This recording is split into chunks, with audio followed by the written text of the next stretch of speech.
샬롬 반갑습니다. 학원기도입니다.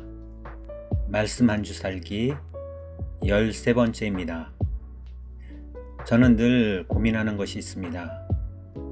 어떻게 하면 하나님의 뜻대로 살까입니다. 하나님의 마음에 합한 사람, 하나님의 뜻대로 사는 삶이 하나님께서 인정하는 삶이며 하나님께서 원하시는 삶이라 믿습니다. 저는 말씀 한 주 살기를 하면서 이에 대해 실천하고 노력하고 있습니다.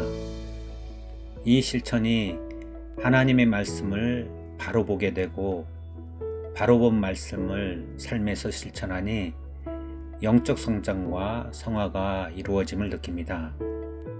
이 방송을 들으시는 분들도 주일에 주셨던 말씀을 다시 생각해 보시고 자신에게 주신 말씀을 붙들고 한 주를 살아가시길 바랍니다. 그렇게 하면 하나님 안에서 영적 성장이 있을 줄 믿습니다. 지난주 들었던 말씀은 예수님께서 시험을 이기시는 장면이었습니다. 예수님은 모든 시험을 말씀으로 이기셨습니다.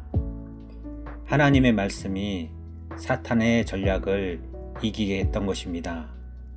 이를 통해 다시금 말씀의 중요성을 깨닫게 되었고 보다 더 심층적으로 말씀을 대하게 되는 계기가 되었습니다.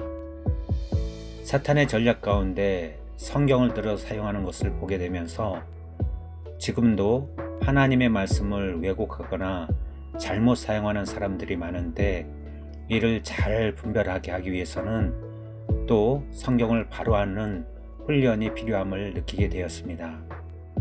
성경은 하나님의 감동으로 듣는 것인데 성령의 감동에 따라 말씀을 읽고 따르는 것이 무엇보다 중요함도 알게 되었고 실천하는 삶을 살아야겠다는 결단이 더 있었습니다.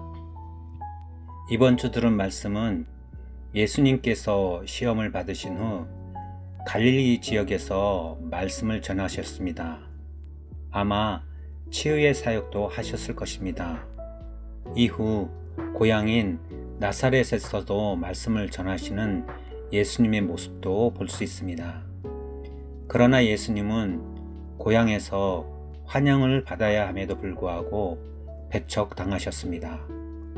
예수님의 고향 사람들은 예수가 요셉의 아들이고 가난한 집안의 사람인데 어떻게 말씀을 전하고 치유 사역을 할 수 있느냐고 반문하면서 믿지 못하겠다는 투로 말합니다.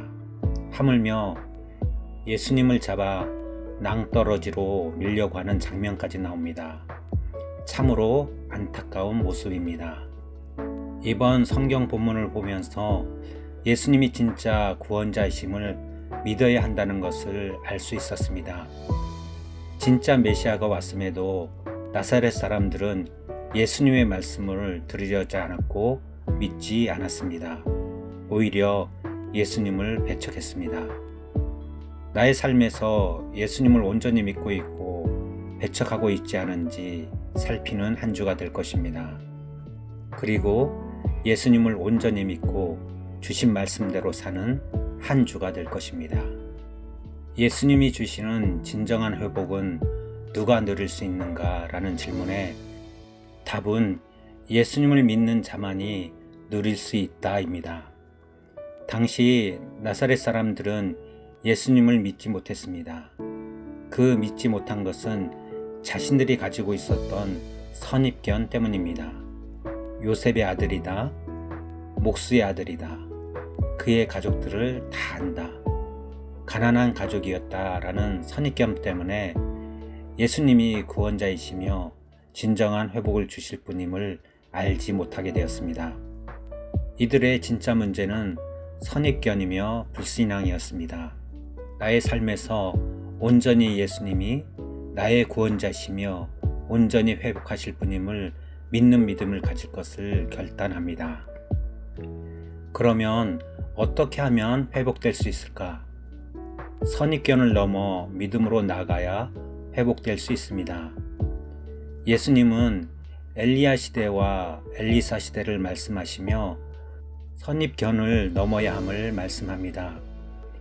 엘리야 시대 때 3년 6개월간 가뭄이 있을 때 많은 유대인이 고통을 당했지만 이방인 시돈 사람 사렙다 과부가 하나님의 복을 받았음을 말씀했고, 엘리야 시대 때 많은 병자가 있었지만 아람 군대 장관 나아만 장군이 고침을 받은 이야기를 하면서 믿음이 있어야 고침을 받고 은혜를 받음을 말씀합니다.